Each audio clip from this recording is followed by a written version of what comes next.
Oi pessoas, tudo bem com vocês? Aqui é a Nana e no episódio de hoje eu estou com uma amiga de não tanta longa data assim, mas também não dá pra dizer que é pouco tempo. Paulinha é uma amiga minha que a gente se conheceu na África e tudo mais, vocês já sabem que eu fui pra lá, enfim, etc. Antes de a gente começar a conversar sobre esse filme maravilhoso que vocês já viram no título do episódio, não adianta eu fazer qualquer mistério aqui.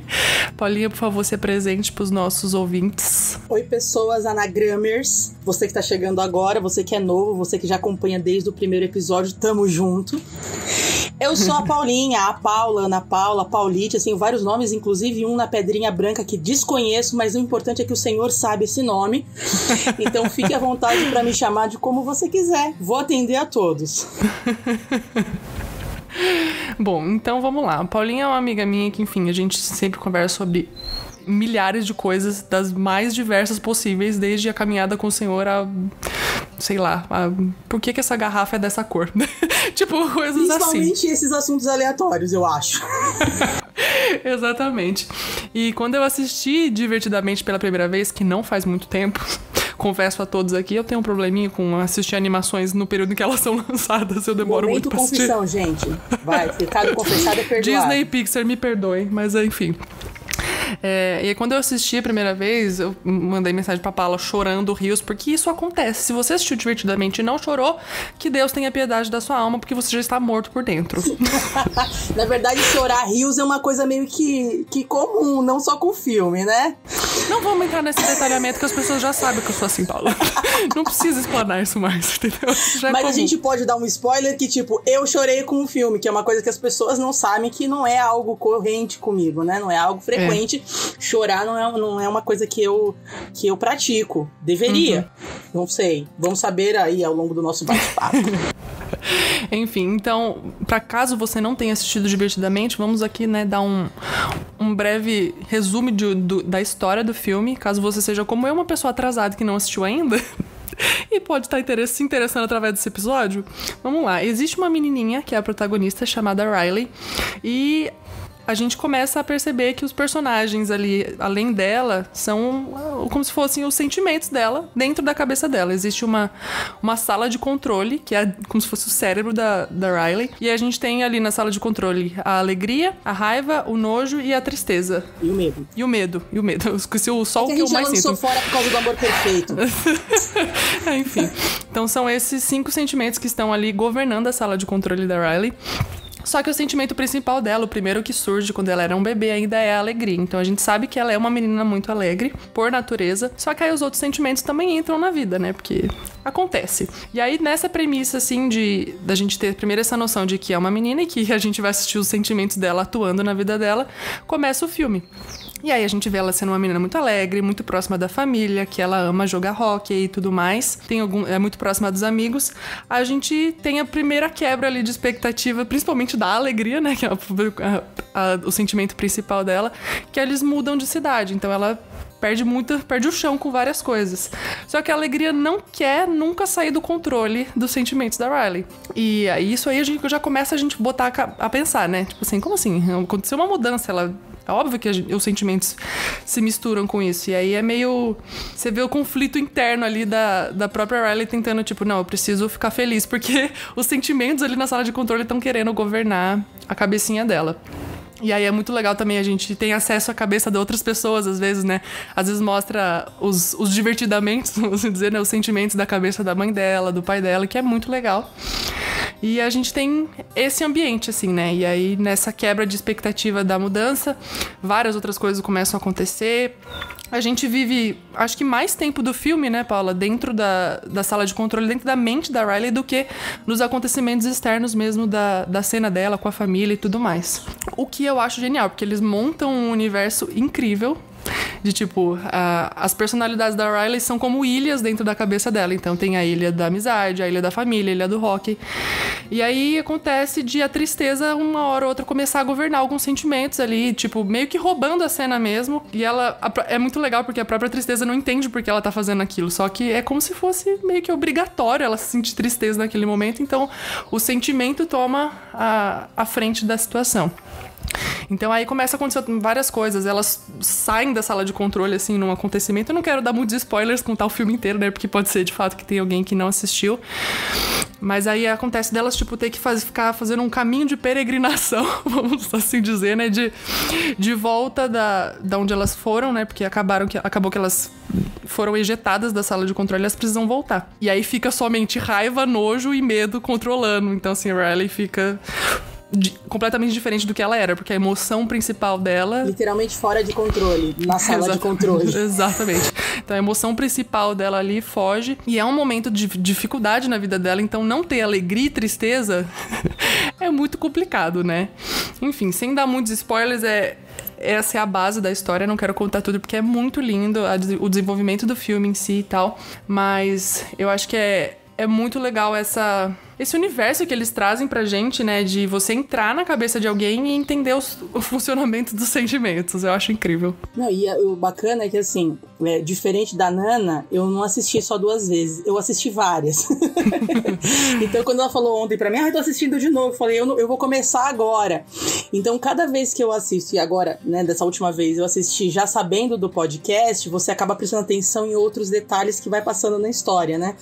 Então, por exemplo, vários termos técnicos de quem estuda, né, ou comportamento, ou inteligência emocional, ou a parte mesmo do cérebro, né, neurológica, você vê ele citando durante o filme termos técnicos, mas colocando isso de uma forma tão lúdica e tão, assim, bem representada dentro daquele universo que eles criaram dentro da cabeça da Riley, que você fala, cara, é muito simples de entender, né, não precisou um mega estudioso, um doutor, falando muitos termos técnicos e você ficar assim, não, você fala assim, cara, é muito simples de entender e a gente acaba bagunçando, né? Eu achei legal que você falou assim, né?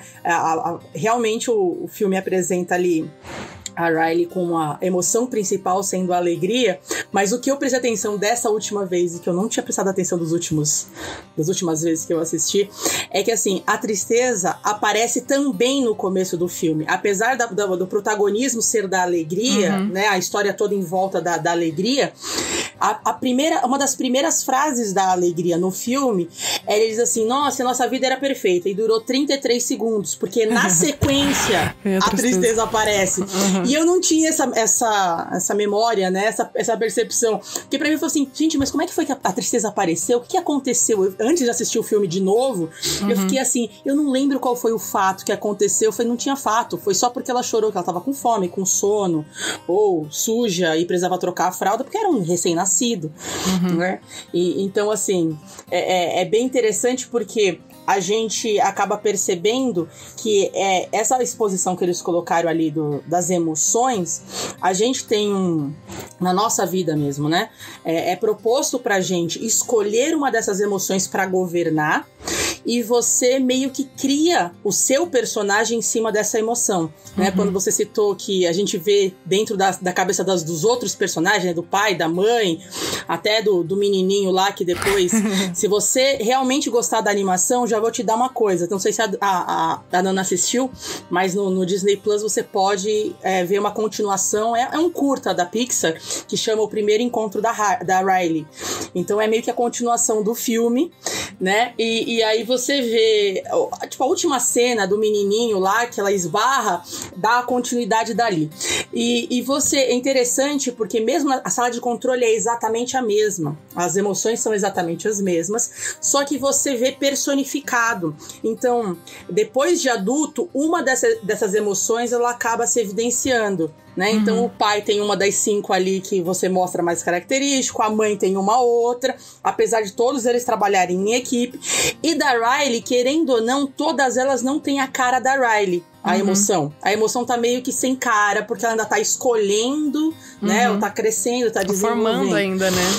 Exatamente, tá formando. Então, por enquanto, é aquela coisa assim, por que a alegria é a protagonista? A gente talvez pode começar a reflexão falando que o ambiente externo exige essa alegria, né? E para um primeiro momento, para uma primeira reflexão, não tem problema nenhum ser alegre, mas a questão toda é o quanto você força ser alegre, independente de você observar que as outras coisas acontecem, né? O que vai, seja provocar os outros sentimentos em você, que são inerentes à sua personalidade, não é uma coisa forçada, não, você agora vai ser uma pessoa raivosa. Não, mas você vai ter momentos de ira. Aliás, se não tivesse, a Bíblia não falaria irai-vos e não pequeis. Você vai ter que se irar. Você queira ou não, né, ser otimista, você vai ter que passar por uma irazinha aí na sua vida, né?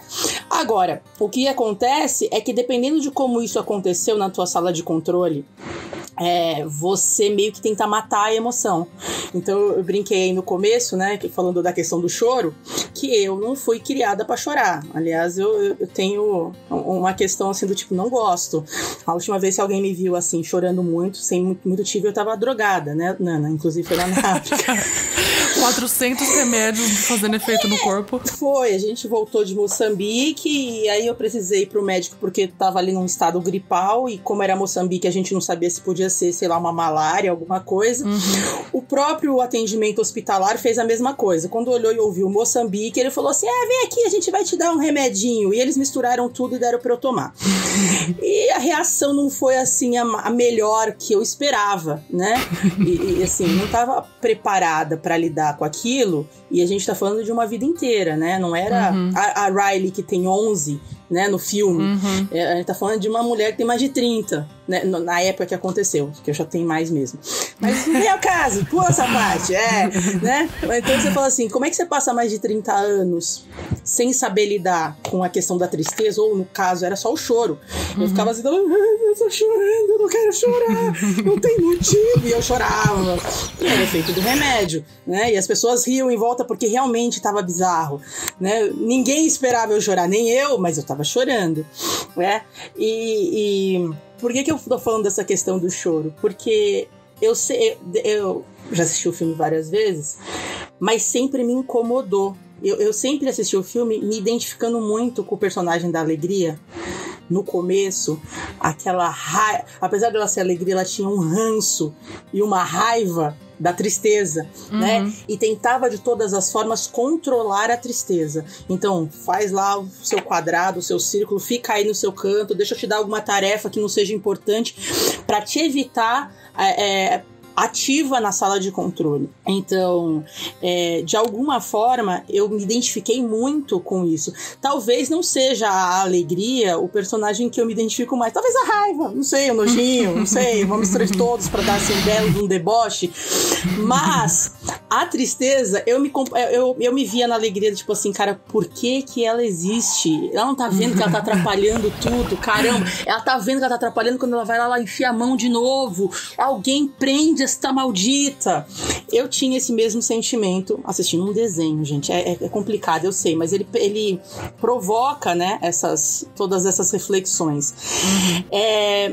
E aí, eu tenho que falar de uma coisa que aconteceu no final do ano passado. Tava trocando ideia com um amigo no Rio de Janeiro que, pra falar a verdade, eu não conheço nem pessoalmente, né? Eu conheço um amigo, a gente tem um amigo em comum e a gente fazia parte de um grupo pra falar coisas do reino e tal. E assim, um dia, aleatoriamente, a gente tava conversando e ele começou a falar sobre choro, né? E algumas experiências que Deus estava dando para ele sobre choro. E eu tava assim, pronta, engatilhada pra arrebentar com ele. Eu acho que inclusive eu devo ter feito, obviamente eu me policiei pra fazer isso de forma educada, mas eu tava pronta pra falar assim, acorda meu filho, cresce. O problema da sua geração, que aí nessa hora você é mais velho, né? Você quer falar que a sua geração é melhor que a nova. E aí você que não entendeu o que eu tô querendo dizer, por favor, escute de novo o episódio do Abner falando sobre Igreja Madura. Vamos fazer um jabá dentro do jabá, né? E aí eu tava pronta, eu falava, Pedro, pelo amor de Deus, o problema da sua geração é esse, vocês são emotivos demais, são emocionados demais, tudo vocês querem chorar, tudo vocês querem, e vocês não amadurecem, vocês não vivem, vocês só ficam lá achando que, assim, se não tiver esse circo todo, essa emoção toda, o Espírito Santo não tá. Eu tava pronta pra arregaçar com ele. E eu acho que eu introduzi isso de uma maneira educada, não como eu tô contando agora eu tô contando realmente como aconteceu na minha sala de controle. Né? Mas na hora que ele começou a falar, ele falou assim, sabe o que é engraçado? É que, assim, eu sei que eu sou uma pessoa chorona. Eu falei, então, tá aí, tá explicado, né? Você já é chorão, você ainda gosta, pronto, prato cheio. Ele falou assim, mas Deus começou a me ministrar sobre o Consolador. Aí eu parei pra ouvir e falei, como? Ele falou assim, é que assim, a gente lê a gente ouve lá Jesus falando que ele vai voltar pro Pai e que ele vai deixar o Consolador, mas a gente está muito preocupado em não ser consolado. A gente está muito preocupado em evitar o consolo. Então, como é que você quer se relacionar com o Espírito Santo se você não permite que ele te console? Nessa hora eu tomei, obviamente, um murro na boca do estômago e fiquei assim, eu tenho que responder alguma coisa. E aí entrou em pânico na sala de controle, todo mundo berrando, e a raiva, não, eu tenho que ter uma resposta pra isso. E a tristeza já tava assim, rolando em posição fetal, vibrando ao mesmo tempo, mas como ela é tristeza, ela não vibra, né? Então ela chorava. Não é? A Nojinho com uma cara de não acredito que ele me acabou com essa resposta. E a alegria do tipo, o que eu faço agora?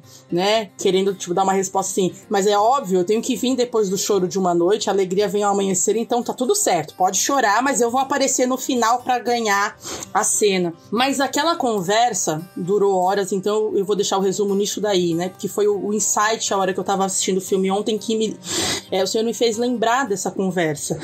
Por mais que a gente fale, né? O filme trata dessa questão do desenvolvimento humano, né? E como a gente lida com as situações, existe uma certa pressão externa para que você se comporte daquela forma, né? Então, se a gente pensar, por que a Riley tinha, assim, de forma predominante a alegria, né? A gente tinha nos pais, apesar de eles terem ali nas suas personificações a raiva e a tristeza, mas de uma forma mais madura, eles eram pessoas alegres. Então isso até me fez refletir o seguinte: a mãe se permitia ser a personificação da tristeza, o pai se permitia ser a personificação da raiva, mas eles forçavam não, né? Mas eles encorajavam a filha a ser só alegre, que é o que a gente faz com o Nenezinho, né? O Nenezinho tá nascendo, você quer o quê? Que ele dê risada, você quer fazer graça, você vai fazer bobeira, né? Na hora que ele tá chorando, pra tentar comunicar alguma dor, a gente corre pra evitar o choro. Então a gente também não ensina a criança a lidar com aquele sentimento que aparentemente é incômodo, né? É ruim, a gente classifica inclusive como ruim. E aí isso vai desenvolvendo para uma adolescência, para uma juventude, não é desconectada, mas assim, desalinhada. Então a pessoa começa a tentar se identificar com alguma coisa, então ela acha que ela tá muito certa porque ela não é triste, então ela julga quem é triste demais. A pessoa que desenvolveu, por qualquer que seja esse motivo externo, mais a tristeza que a alegria, ela vai começar a querer andar com gente mais triste que ela para dizer, olha, realmente, né, tá tudo bem eu ser triste. E o ponto todo é o desequilíbrio, né? Você tem uma querendo mandar em todos, né? Que essa necessidade de controle põe todo o ambiente em desequilíbrio. E a gente tá falando de um filme, de uma animação, falando sobre comportamento, mas a gente pode trazer isso para todas as áreas da nossa vida e que a gente convive, seja no ambiente de igreja, seja no ambiente familiar, seja no ambiente de trabalho. A falta de equilíbrio, ela sempre está ligada com um excesso de controle. Né? A gente gosta de falar que conhecereis a verdade vos libertará, a gente gosta de falar de liberdade, gritar por liberdade, lutar por liberdade, mas a verdade que a gente não está preparado para esse papo é que a gente não quer deixar o controle. A gente quer ter o controle da situação. E só o fato de exigir esse controle, ou de querer manifestar esse controle, já nos faz inaptos a viver a liberdade. Já faz a gente... Você não tem acesso, querido, à liberdade, porque você quer controlar de alguma forma.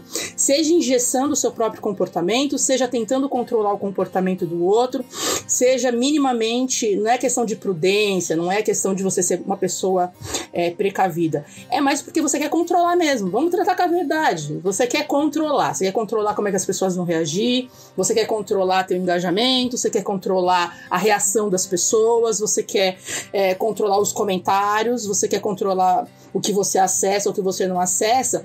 E isso acaba refletindo a própria imaturidade que o filme não dá ênfase, mas quando você olha para um todo, ele acaba demonstrando isso de forma sutil, né, nas nuances, porque ele está falando de uma criança de 11 anos. Né?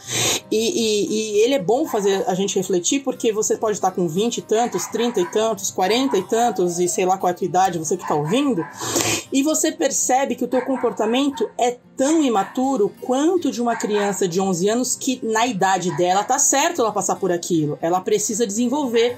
Mas porque a gente não quis enfrentar, ou não se dispôs, não foi ali encorajado a enfrentar as situações como elas realmente são, a gente simplesmente se fecha num personagem, né? E não permite que seja diferente daquilo. Então a gente exerce controles de maneiras absurdas. O controle vai demonstrar o medo vai demonstrar a falta de fé, e tudo isso vai permear ou vai tentar de uma certa forma mascarar até a nossa fé. Porque eu vou querer justificar a minha fé, o meu relacionamento com Deus, não por Deus, não pelo meu relacionamento com Ele, não por aquilo que Ele fala sobre mim, mas por aquilo que eu desenhei no meu centro de comando, né, na minha sala de controle. E acho que eu já falei demais e a gente... Desculpa, era podcast, não é monólogo. Desculpa. Eu acho que essa mensagem que você falou do amadurecimento, pra mim é o que ela fica no final. Ela é muito sutil, mas ela tá presente o tempo todo ali no filme. A gente vê na sala de controle da Riley, de uma criança de 11 anos, que uma emoção que é sempre controlar as outras, e ela não enxerga o valor das outras, ela quer assim, tipo assim, não, sai, quem vai dominar sou eu. Tem momentos que ela precisa tomar decisões, tipo assim, ela e a alegria precisam passar por uma situação, ela que se dane, ela e a tristeza precisam passar por uma situação, e ela fala que se dane a tristeza, aí eu vou me virar, a Riley precisa de mim. Não, a Riley precisa de todas as emoções dela em controle, só que ela tem 11 anos, ela ainda não sabe disso. Então é muito legal você ver que os próprios sentimentos vão amadurecendo junto com a Riley. Então, chega na situação lá mais pra frente do filme em que a alegria começa a perceber a necessidade da tristeza, porque ela tá passando por uma situação difícil, só a tristeza vai trazer a paz novamente para aquele ambiente. Para que, enfim, os outros sentimentos depois disso possam também controlar a própria Riley. E é muito legal também que a sala de controle dela começa com uma mesinha pequena, né? Os sentimentos poucos... Começa um botão só de chorar e do rir. E aí depois vai aumentando, e aí quando ela vai crescendo, vai aumentando. E aí quando a gente tem acesso à mente dos pais dela, já é tipo uma sala de controle maior. Os sentimentos estão ali todos numa mesa conversando, tipo assim, isso aqui precisa de um equilíbrio entre um e outro. Então as emoções estão ali em consenso, conversando pra tomar uma decisão razoável, vamos assim dizer, né? Vamos achar um caminho, né? Não que seja certa, porque o meu jeito é o certo, mas é isso. Qual vai ser a melhor decisão aqui? Vamos ouvir todo mundo, né? E aí, quando a Riley vai crescendo, a mesa de controle aumenta, ou seja, os sentimentos começam a ter mais variáveis, não é só alegria ou tristeza, os sentimentos começam a se misturar, e que isso é o amadurecimento. Quando a gente é criança, ou a gente tá feliz, ou a gente tá com raiva, são sentimentos muito separados, né? Eu parei pra analisar na minha vida, fiquei lembrando de situações, sabe? Tipo assim, quando você é criança, quando você tá com medo, você tá só com medo. Você não tá triste, você não tá feliz. Mas quando você tá mais maduro, quando você começa a crescer, alguma situação que te traz medo, ela também às vezes pode trazer uma raiva, ela pode... São coisas misturadas, assim. Então, e a gente começa a ver que os sentimentos da Riley são controlados não, né? As memórias e tal são representados por umas bolas coloridas dentro dessa mente. E aí essas bolas, cada hora, elas têm a cor de um sentimento. Por exemplo, a alegria é amarelo, a tristeza é azul, a raiva é vermelha. E aí essas bolinhas, quando ela começa a crescer, né? As bolas começam a ter mais de uma cor, porque uma memória traz mais de um sentimento. É tipo uma bolinha de gude mesmo. Começa a ter mais de um sentimento envolvido naquela memória. E é isso, essa é a maturidade, né? É muito legal você ver... Tipo, eles poderiam escolher tratar a maturidade de uma criança de diversos jeitos. Tipo, a gente passa por tanta coisa no jeito de amadurecer, e, enfim, é tão pessoal isso. Só que eles escolhem tratar a partir dos sentimentos. E isso é muito incrível, porque emociona qualquer pessoa de qualquer idade assistir esse filme. Porque uma criança vai se sentir representada porque as emoções são gritantes e são únicas. Um adolescente vai se sentir representado porque as emoções estão todas confusas. E um adulto se sente representado porque ele viu que já passou por tudo aquilo. E que ele sente que amadureceu porque uma situação por exemplo, de mudança, como é o caso do filme, traz sentimentos mistos. Traz alegria, traz tristeza, traz medo. Então é muito... Eu acho incrível como essa mensagem que tá ali levemente... não é explícita, né? Ele não tá falando, olha, a Riley está crescendo, então os sentimentos vão mudar. Não, ela tá ali permeando todo o filme, mas não tá explícita. Mas eu acho que essa é a mensagem que, pelo menos pra mim, fica no final. Assim, o amadurecimento, como pessoa, ele vai exigindo que os sentimentos evoluam também. Legal. Aliás, você colocou, né? Ele vai permeando as etapas, né? E conforme você vai passando essas etapas da vida, você vai deixando de ter formas únicas de reação, né, ali bem destacado, e você vai começando a ter essa mistura.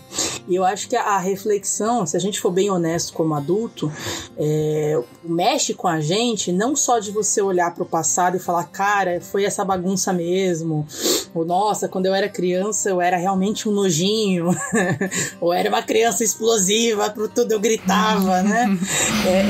Ou era aquela criança medrosa, de tanto que eu ouvi o não, né? Por mais que fosse um cuidado dos pais, a criança, ao invés de desenvolver um senso, né, de cuidado, a palavra não seria essa, mas assim, perdão, um senso, né, de olha, não encosta aqui, isso aqui machuca. Na verdade, nela meio que disparou um senso de medo de que tudo é perigoso.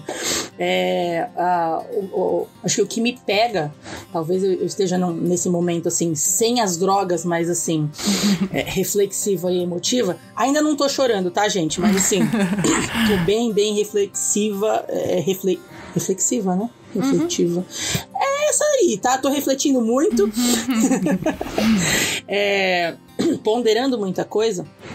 Ter a maturidade, ou pelo menos ter a decência, a honestidade de olhar, mesmo sendo adulto, e encarar as situações que não foram resolvidas, que a gente continua amordaçando, né, sentimentos, vamos colocar dessa forma, ou mantendo uma falsa sensação de harmonia entre os sentimentos, né, entre essas reações, mas que na verdade é máscara, né? A gente não tá lidando com aquilo, a gente só arranjou outras formas mais criativas de deixar a tristeza presa dentro do círculo da tristeza, né? Talvez, sei lá, botou umas barreiras, né? Sabotou os botões da mesa, né? Porque a mesa vai crescendo conforme você vai ganhando idade, né? Não necessariamente com a idade você ganhou maturidade, que acho que a gente não gosta de admitir isso, né? E trazendo isso, eu sei que a gente tá falando de filme, mas não tem como, né? A Nana, gente, é assim. Por que ela quis gravar comigo divertidamente?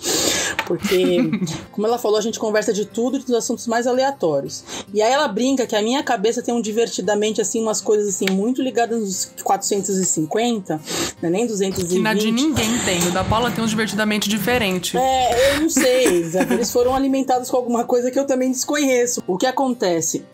Eu não consigo, né? Eu vou olhar para tudo que acontece e a minha reflexão, ela sempre vai parar naquilo que é a nossa vida com Deus.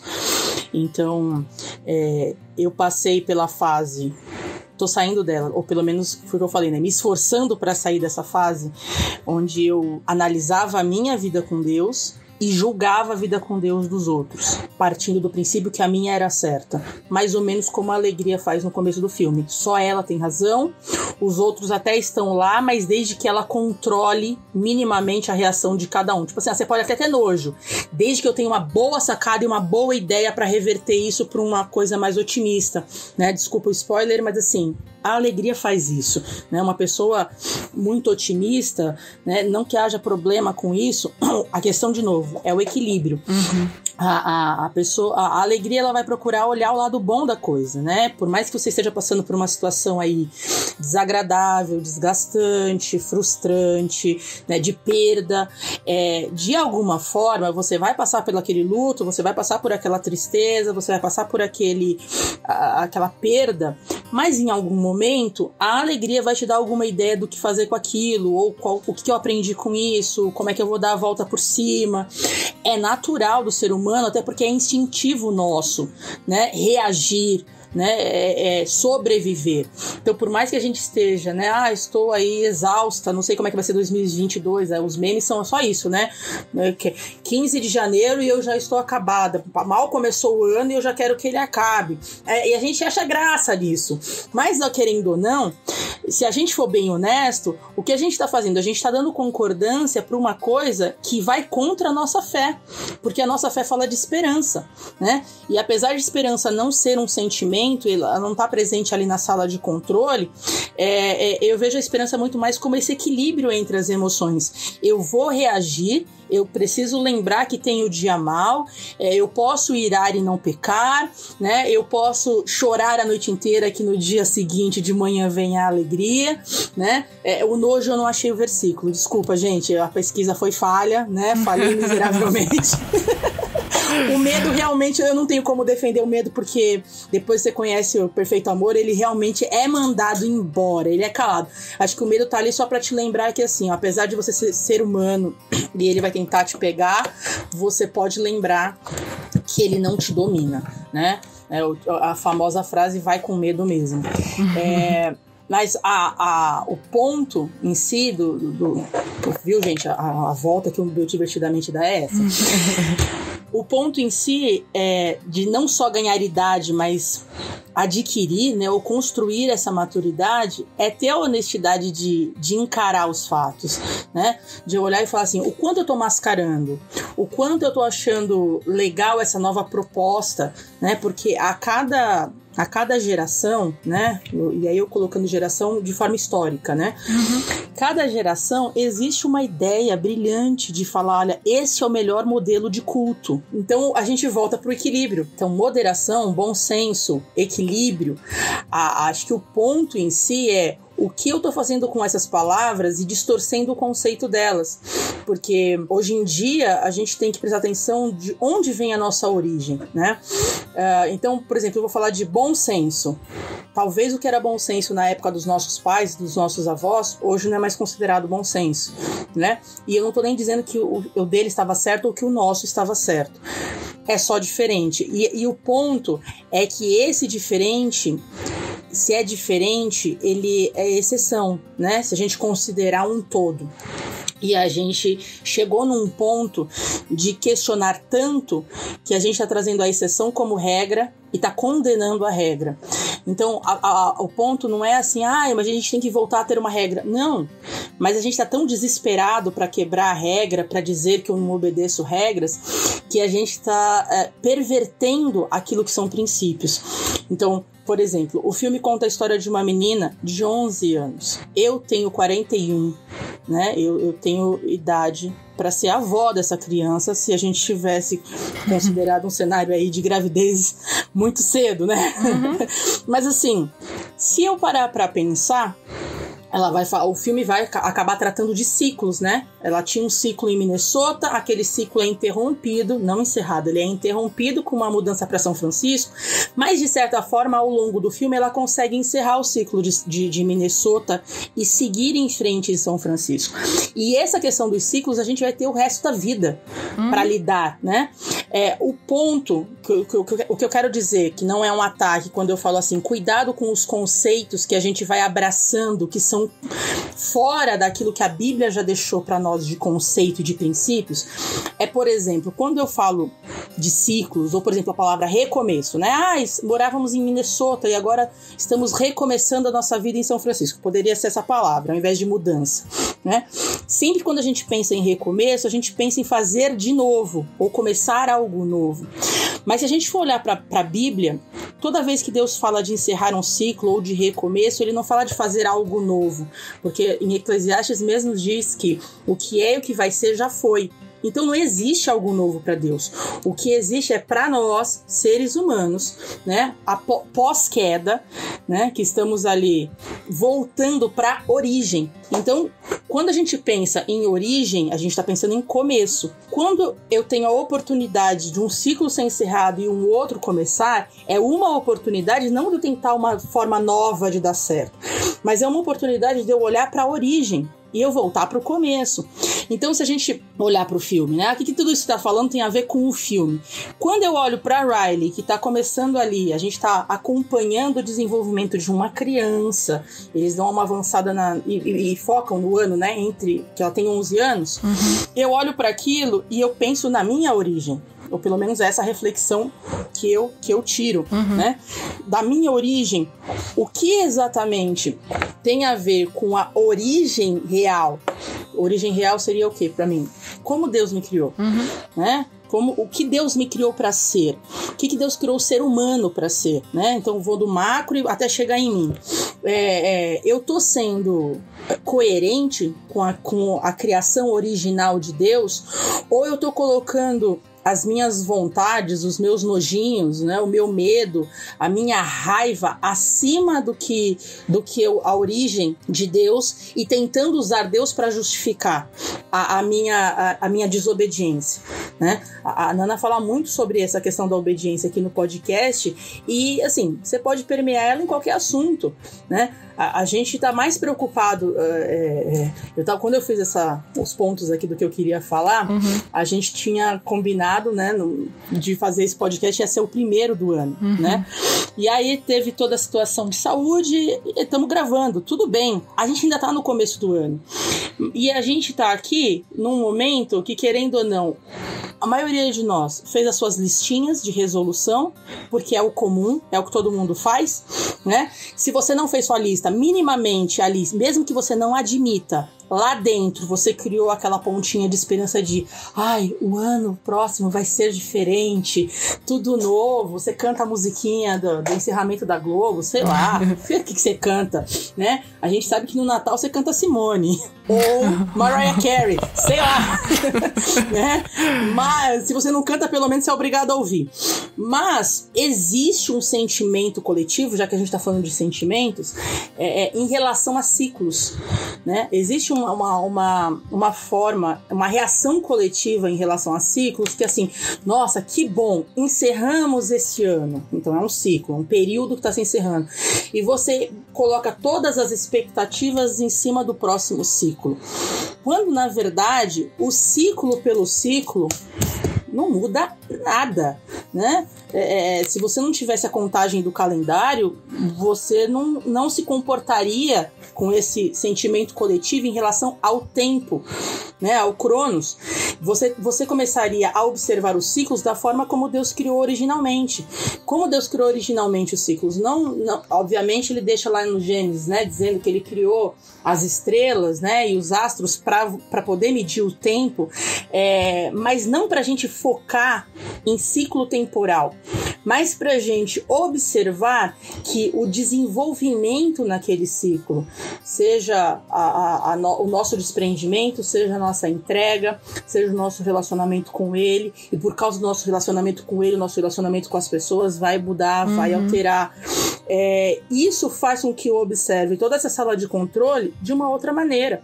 Eu não fico brigando com sentimentos, né? E eu também não vou querer ser desonesta para justificar uma idade cronológica. Não, mas peraí, olha a sua idade, né? Você tem mais de 40, você já deveria saber disso há muito tempo. Você já deveria saber que você não pode se comportar assim, não cabe mais. Realmente, não cabe. Mas se isso não foi tratado, se isso não foi resolvido, você só vai abafar.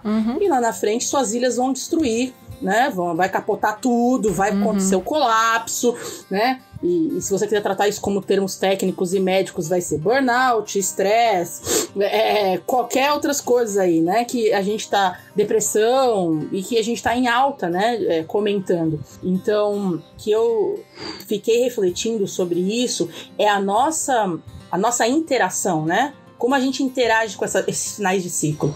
A gente acaba jogando muita expectativa para uma coisa que a gente não está nem disposto a lidar, a enfrentar. Eu quero que só porque virou o calendário, aquilo seja suficiente para resolver todas as coisas. É mais ou menos a alegria tentando resolver todas as coisas, não deixando que as outras emoções se manifestem.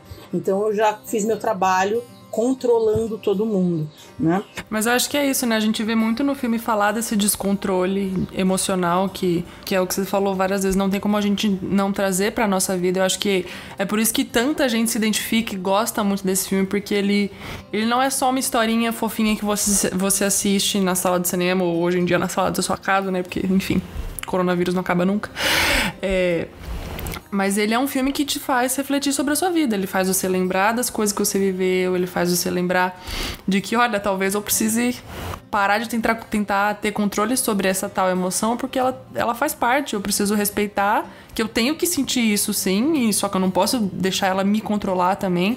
Precisa haver um equilíbrio. E outra coisa que eu gosto muito do filme é que quando ele mostra a mente das outras pessoas, a gente vê que cada cabeça, cada pessoa tem como se fosse uma emoção principal, né, que tá ali, mas ela deixa os outros governarem também, ela deixa os outros botar a mão ali nas chaves de controle para controlar a pessoa. Então a gente também percebe muito de que as pessoas não são iguais. Não adianta, aquela coisa que você falou, não adianta uma geração toda falar de uma coisa, por exemplo, sei lá, vamos supor que, só pra botar no tema das emoções aqui, uma geração fala que só pode ser feliz, a outra tem que ser triste, enfim. Não existe uma ser superior à outra, existe o equilíbrio, né? E existe a gente reconhecer que o outro é diferente da gente. Eu acho que isso faz muito parte da vida cristã também, principalmente nos conselhos que a gente tem de chorar com os que choram, por exemplo. Você pode ser a pessoa mais feliz do mundo, mas você precisa aprender a chorar com os que choram. O que a Bíblia nos fala sobre emoções, seja falando bem delas, seja falando, olha, vamos aprender a controlar o seu medo, porque ele, né, existem coisas maiores do que isso. A Bíblia reconhece as nossas emoções, elas nos foram dadas pelo Senhor, elas vão sendo acrescentadas e crescidas porque o Senhor nos deu. Então, a gente demonizar um sentimento ou a gente dizer que não deve sentir aquilo, por exemplo, não tá muito correto, porque a gente não identifica os próprios sentimentos e fica tentando controlá-los, sendo que acaba indo pro descontrole, porque o controle é, na verdade, o equilíbrio das emoções. E também nos ajuda a entender o outro. A Paula e eu somos pessoas completamente diferentes, mas a gente sempre entendeu uma outra, no sentido de, você é chorona? Tá bom, tudo bem, pode chorar, mas você não precisa exigir isso de mim, porque as pessoas são diferentes, e entender isso nos faz amar o próximo como a gente mesmo. Eu não me amo do jeito que eu sou, eu sei que eu sou chorona, eu sei que pode ser que a tristeza seja a minha principal, mas eu entendo que o do outro não é, e que eu preciso respeitar. E que eu preciso respeitar a diferença, porque é sabedoria de Deus, as pessoas serem diferentes. Deus quis assim, se ele quis assim, então eu preciso ficar quietinha e deixar o controle nas mãos dele. É aquela coisa, né? O filme trata da mente, e se a gente trazer para o ensinamento bíblico, Paulo vai falar sobre nós termos a mente de Cristo. E aí a gente não pode cair na fantasia de querer imaginar qual dessas emoções era que dominava a mente de Cristo, né? Todas, exatamente. Ele tinha equilíbrio, ele passou por todas, né? Como 100% homem e 100% Deus, ele passou por todas, né? A hora que ele largou a mão do pai e da mãe pra ser criança e falar entre os doutores da lei, tipo assim, ele não tava preocupado em estar do lado, tipo, não sobe, menino! Né? Ele foi como qualquer criança normal faria, né? Criança curiosa, né? Talvez a sua criança aí, seja você, a sua criança interior, seja seu filho, seu sobrinho, né? Ela sairia correndo, sei lá, pra ver um brinquedo, pra ver alguma coisa que chamou a atenção. No caso de Jesus, o que chamou a atenção, que era o disponível na época, era uma roda de conversa de adulto. Jesus foi criado na cultura judaica, né? O povo não gosta de admitir, sinto muito pra você, cristão odioso, mas você precisa considerar esse ponto, né? Jesus judeu, então ele foi criado segundo a tradição judaica, e o menino, ele era alfabetizado e ensinado na lei até aquela idade. Então não era um dom sobrenatural, como se assim caiu um raio mágico e era ali, ele manifestou uma sabedoria que não era que não foi construída. Ele foi ensinado segundo a tradição. A questão é que ele, naquele momento, manifestou o que ele veio fazer nessa terra. Ele pegou tudo aquilo que ele recebeu de educação, né, ali dentro da tradição judaica, e ele manifestou o que era a pureza do plano original de Deus, né, da origem de quem ele é, sendo Deus. Ele se esvaziou como ser humano, ele só trouxe uma nova forma de observar aquela situação. Peraí, vamos bater papinho aqui? Mas e se isso? Como qualquer criança curiosa. Mas por que não? Né? Se a gente parasse para tocar umas ideias com umas crianças, você ia perceber como a gente é engessado para o entendimento daquilo que Deus deixou para nós. Ele fala várias vezes na palavra sobre conhecer, né? Então, o povo perece por falta de conhecimento. O conhecimento aqui não é você estudar, não é você ler a Bíblia várias vezes, né? Conhecer é relacionamento. E essa reflexão que a gente está fazendo aqui, que o filme causa, né? É também de autoconhecimento. Total. Né? E o fato de eu virar e falar e querer falar frases prontas do crentez, né? Ah, mas não sei o quê, mas eu sou isso. E aí eu pego umas frases soltas da Bíblia. Deus tá me curando tanto que eu nem lembro nessa hora de falar, porque eu tinha todas na ponta da língua. Mas assim, é simplesmente porque eu não quero admitir que eu não me conheço.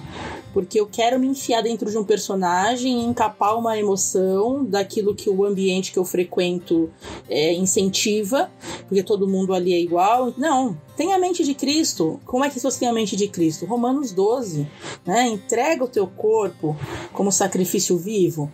Entrega. Então é entrega. Abre mão do controle. Abre mão de você querer mascarar alguma coisa. Adore a Deus com entendimento. Quando a Bíblia fala que o Senhor procura os verdadeiros adoradores que adorem em espírito e em verdade, verdade é sabedoria, é conhecimento. Jesus falou, olha, se vocês ouvirem as minhas palavras e permanecerem em mim, sereis meus discípulos. Então, para geral, a palavra foi: ouça a minha palavra e permanece na minha palavra. Se você fizer essa escolha, você se torna meu discípulo. Para o discípulo, Jesus diz: conhecereis a verdade vos libertará. Essa premissa, esse princípio de conhecer a verdade e a verdade libertar, não é para geral, né? Existem níveis de relacionamento. Então você pode estar aqui na geral, você se aprofundou e se tornou discípulo, e depois de ser discípulo você pode se relacionar com a verdade e a verdade te libertar. Como é que ela vai te libertar? De você mesmo, te descaracterizando, te transformando num robozinho que sai repetindo versículos aleatoriamente? Não. Ela vai te transformar à imagem e semelhança do Filho, né? E sendo a imagem e semelhança do Filho, você vai experimentar a boa, perfeita, agradável vontade de Deus. Lembrando que a distorção mais comum desse versículo é que a gente tenta encaixar isso nas nossas expectativas. Se é bom pra mim, se é agradável pra mim, se é perfeito pra mim. Aí eu tenho que lembrar que agradável pra Deus foi moer o próprio Filho, tá lá em Isaías, né? Vamos pro próximo jabá. A base cursos tá lá, gente. Glorioso dia. É só escutar. Mais um podcast se você gosta de ouvir a base da Nani, né? Então, assim, o que é agradável para Deus? Se é agradável para Deus é o próprio Filho, que dirá a gente, que também somos filhos, né? Então, não é o agradável que me agrada, que não me deixa desconfortável. E isso a gente só vai ganhar com maturidade, conhecendo, se relacionando com ele, né? Abrindo mão desse falso controle, abrindo mão dessa falsa caracterização por causa de um nicho, né? Que infelizmente está mais... A gente não gosta de falar assim, a minha geração, a outra geração, mas eu fico observando, por mais que eu veja historicamente todos os perrengues que os crentes já fizeram, todas as papagaiadas e os circos que os crentes já montaram ao longo da história, eu tenho que admitir que a nossa geração está se superando. Né? É uma coisa assim que eu falo, gente, como é que vocês conseguiram transformar a igreja nisso aqui? Né? Jesus precisa buscar a noiva, para de perder tempo pintando a noiva de palhaço, deixa a noiva ser noiva, né? Se comporte como noiva, participe do casamento, não fique aí atarefado com bilhões de coisas, né? Milhões de agendas que não tem a ver com casamento. Uma noiva, ela tá ocupada com as coisas do casamento, né, Nana? Exatamente. Então, assim, você tem várias coisas para fazer durante o dia, mas a sua cabeça está 24 horas por dia pensando no seu casamento. Você vai ver todos os detalhes, o que tem que fazer, o que não pode faltar, mas o mais importante do casamento não é a festa. O mais importante do casamento é o relacionamento.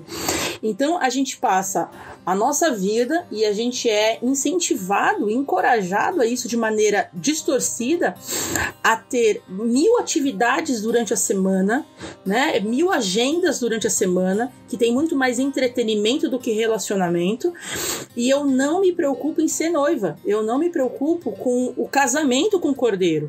Eu quero cantar Maranata, eu quero chorar e queimar com o Alessandro, mas assim, né, o Vilas Boas, pra quem não entendeu a referência, mas assim, no meu dia a dia é incoerente, porque eu não tô preocupada em ser noiva, e assim, o cordeiro não vai casar com uma criança.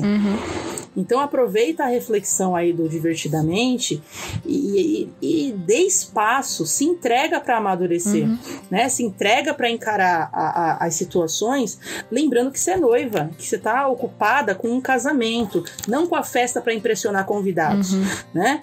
Não com os detalhes que vai dizer que se você tinha dinheiro para dar a festa do ano ou não, mas com o casamento, o matrimônio, o relacionamento e o que esse relacionamento gera de vida. Porque o relacionamento do matrimônio é pra isso, é pra gerar vida.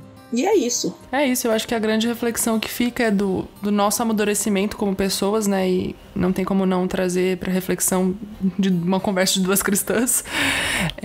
E como a gente precisa valorizar os sentimentos que o Senhor nos dá, porque eles nos ajudam a amadurecer, né? Estudando muito do fim dos tempos, a gente vê que, cara, vai acontecer muita coisa horrível.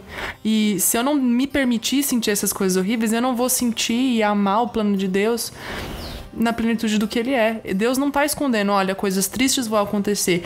E ele, apontando essas coisas, ele tá nos dizendo, você precisa lamentar, você precisa se esforçar para viver uma vida, para ser um mensageiro dessa mensagem, para que outros também tenham o sentimento, tenham a mente como a de Cristo e vivam para a glória do Senhor. Então eu acho que essa mensagem que fica para um cristão, talvez, no final do filme, de que os meus sentimentos precisam ser colocados sob a luz do Senhor, porque se eu tentar controlá-los, eu vou caminhar pro descontrole no fim das coisas, e o único que pode controlar é o Senhor. Então é isso. Paulinha, muito obrigada. Naninha, prazer inenarrável, como sempre, bater papo contigo. E assim, participar desse podcast mais ainda, né? Sou aqui a Ana Grammer. Quero mandar um beijo pra essa nação. Somos uma nação. Não interessa se somos poucos. Uma nação começou de um. Veja a história de Abraão, tá? Pai de muitas nações. Meu Deus do céu, a gente é muito crente. Jesus amado. Paulinha, obrigada mesmo. Foi um prazer. Foi um prazer, é sempre um prazer, é sempre muito divertido. E muito... sei lá, a gente aprende muito na convivência e nas conversas, seja de coisas aleatórias ou seja de coisas assim que são muito importantes pra nossa vida. Então, muito, muito obrigada mesmo por permitir a gente registrar aqui 1% do que é tudo aí que a gente conversa por aí na vida. Convite.